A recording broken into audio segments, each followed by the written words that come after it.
Welcome to PL Together Lounge Talks. I'm Adam Geller, founder and CEO of Athena.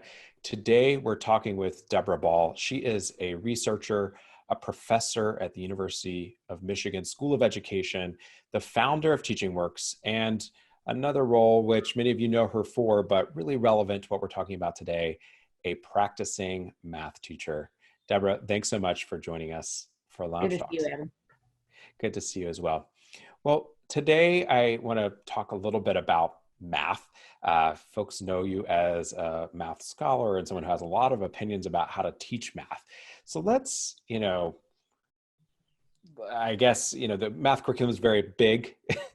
There's a lot. We can definitely not get to the whole curriculum in 10 minutes. But, if I'm a math teacher and I'm thinking about, okay, all my kids are at home, all my students are at home, how should I be thinking about adapting what I'm teaching? Like, how do I pick and choose? If I'm teaching third grade, how should I be prioritizing?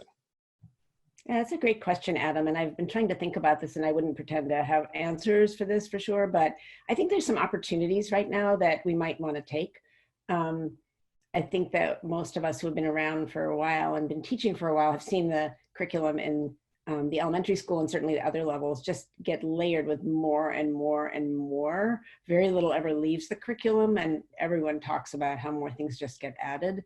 This is probably a moment to take a step back and think about what are the things that really could get more kids hooked in to enjoying math, to thinking mathematically. What are the opportunities here? And I can say one thing, that trying to stuff the regular curriculum, whatever that is in our schools, stuff it into Zoom, is probably a recipe for disaster on a number of fronts. And I don't want to dwell on that right now because there are reasons why in the immediate we probably tried to do that. But as we think forward, I think there's some other kinds of opportunities.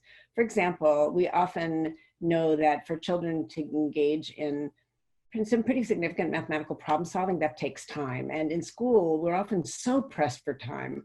You have a math period in a math class and it's followed by some other class. And there's just isn't the time that it takes to do what we call persevering in mathematics. But, here we have an opportunity to consider some problems that kids could work on over a longer period of time and come back together on Zoom or asynchronously to think about how the problem is working out.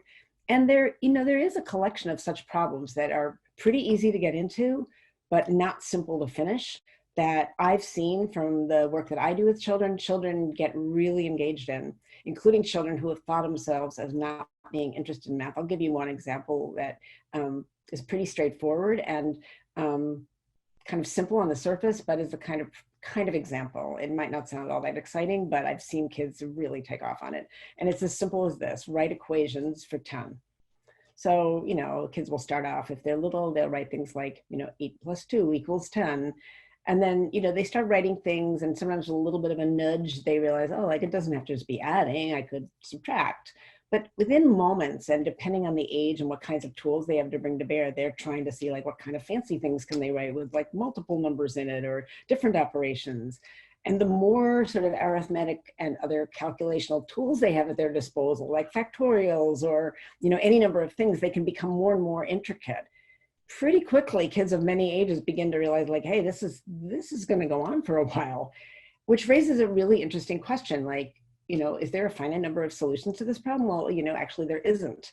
And we don't give kids very many experience with solving problems that have infinitely many solutions, and grappling with the infinite is actually something children get into. So this is the kind of problem that a teacher could set up for a group of children, her class, or even a broader group. They could go off and work on it. They could come back together. There could be a little bit of provoking, like, hey, has anybody tried any problems that involve division? Or has anybody tried any problems where they see a pattern where they think they could generate a lot more? And we've worked on these kinds of problems with children in the summers. And the summers, often we work with children who have begun to think of themselves as not good at math, but they get hooked into these problems and begin to realize that there's just a whole different way of thinking. So what I'm arguing in part is there are problems that have a lot of space in them that, depending on the tools kids have, there are many different things they can do. They take time to do. In school, time is not our friend often, but at home, time looks pretty different. And these are also interesting problems because many of them contain opportunities to practice very ordinary skills of mathematics, But the bigger picture of the problem is something a lot more fundamental, like the idea of a solution space that's infinite. You can also think of problems that have no solutions. And I could give you many other examples, but this is a moment to consider problems that have a lot of math packed into them, but aren't actually quite so easy to do in school and would work quite well for a range of kind of levels of current academic skill, and would allow kids to stretch and not hit the ceiling right away, not trip, but be able to expand both their sense of like playfulness, but also development of ideas. So I think you kind of mentioned the idea of students during the summer and that kind of space of, in some ways, less, they, at least the students feel like it's less structured learning. And now it's like endless summer for them, right? Like lots of Mhm. lots of opportunity for less structured learning. If I'm a teacher and I teach math and I've tuned in, and now you've kind of whetted my appetite for this type of problem. Is there? It's okay if not, but is there something I should Google or a phrase that helps me find problems that are like this one that you just described? If it's not something that I have as part of my resources already. Yeah, that's a really good question. I don't know that there's a single site, but over the last, few decades, math reform kind of comes and comes and comes and comes. So depending on whether you've taught, 5 years, 10 years, 20 years, you've seen these cycles come around. They have different names, but going back as far as even the 1970s, there were some really interesting problem books that were called something like Basic Skills with a Problem Solving Orientation. I don't think that's quite what it was called, but it was, in the era of basic skills. A guy named Robert Wirt edited a whole bunch of problems that I ended up kind of learning when I was a very beginning teacher and realizing, oh, like these can be adapted out. The train problem, which I'm not going to go into right now, a problem that we've done every summer with kids, a very complicated problem that has no solutions, got originally born out of a very simple problem that Robert Wirt suggested, which involved trying to figure out whether it was possible to create all the sums out of a very small set of numbers. They're problems that they've been around. I think one has to kind of Google problems with many solutions or problems with no solutions. Another source is the Comprehensive School Mathematics Program, which was a curriculum in developed in the 70s and into the 80s and 90s. It's still around. Not very many districts used it, but it has very non-standard sorts of problems. Now, if you do the crosswalk to the Common Core or whatever the standards are in your locality, easy to make that mapping. But what's interesting about these problems is that they're what I would consider to be layered. They have basic skills and then they have basic concepts, but they involve a question that, or a stuck kind of point or something where you can be like see something from a different angle, so that at the same time you're doing some basic drill, you're actually doing things that are far more interesting. And not everything's numerical. It's also useful to be thinking about problems that are outside the space of like number and calculation, like problems involving space and pattern, problems involving probability. Like most people never get opportunities to really think like, how do you know how likely something is? And there are dice problems where you get really caught off guard about what a likely outcome is. So I think building some kind of like collective space to collect these problems. We don't need thousands of these problems. We need like 50 to 100 of them for now. I mean, it's better to curate a few really good problems that kids can get hooked into. And that at least is one opportunity, things that take kids some time, that they actually get interested in. And I think that is something for us to think really hard about rather than worrying about whether every single piece of the current curriculum we work with gets somehow managed to be transmitted to home. I think that's not a recipe for helping kids, feel like they enjoy mathematics, learn things, not sort of get stuck. I think we really have to flip and use this opportunity differently. It's kind of like in science, there's this whole category of problems, discrepant events. And as a science teacher, you learn that's the name for that problem set. So I think I was not a math teacher, but I think if I was listening to that, I heard there's a whole category of problems called problems without solutions that I should go be looking for. So very helpful. Before we wrap up this conversation, kind of sticking in this realm of thinking about the learning at home and adapting the curriculum and picking certain problems. Is there an example of how teachers could create learning opportunities about math that they could, for lack of a better word, assign, but have to do with going out and exploring the world? Are there any examples of that? I mean, at a really young age, it could be count the trees in the park or something simple, right? If you're really just at the counting phase. But I'm curious more at that middle or later elementary where there might be something where you go out and you explore and you collect data, which seems like a valuable skill to be developing. Yeah, you're actually kind of bringing up two different sort of trains of thought here. One would be creating collections of things, and that leads to interesting questions about categorization and structure. Mathematical structure is one of the key practices in the Common Core, and I think for a lot of us, when that got introduced, we were uncertain, like, what does that mean for little kids to identify mathematical structure? But if you have a collection of things or a set of problems and trying to think what its structures are that you could create, like categories or things that seem similar, there are things you can do with collections that you can try to figure out, like what's similar within this collection, what's different. The little kids could think about that.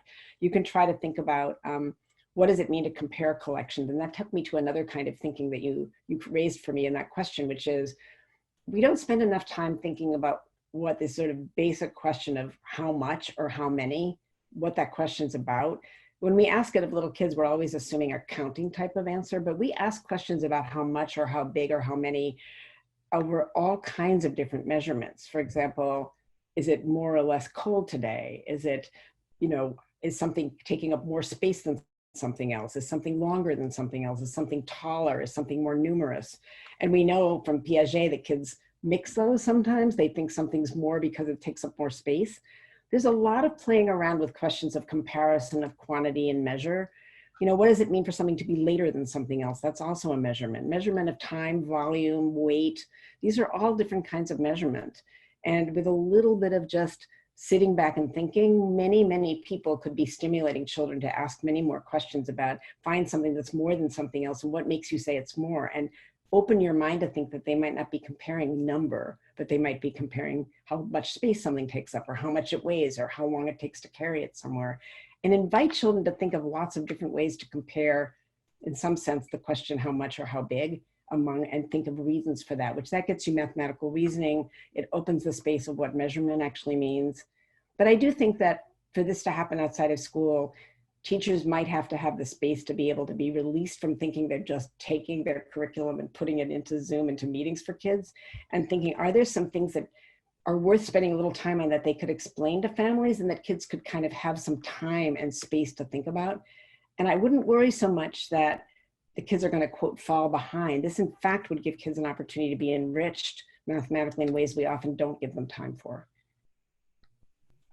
Listening to you, I feel my understanding of math education constantly stretched. And I realize how much my experience as a science educator does not prepare me to be in front of students to teach math. Because I think here you're bringing up some really valuable examples of ways that teachers can adapt and create these kind of rich learning opportunities that are centered in, if we're talking about elementary level, like math concepts that can involve the parents, can involve going out in the real world, but still tie back to those key skills and in some ways translate from the kind of, the academic way of describing it as you did into the, in some ways, distilled version that's going to get sent home to parents as like, hey, it would be great if you did this and this and this with your students in the next 2 weeks. And then, let's have them come back and talk to each other about that experience.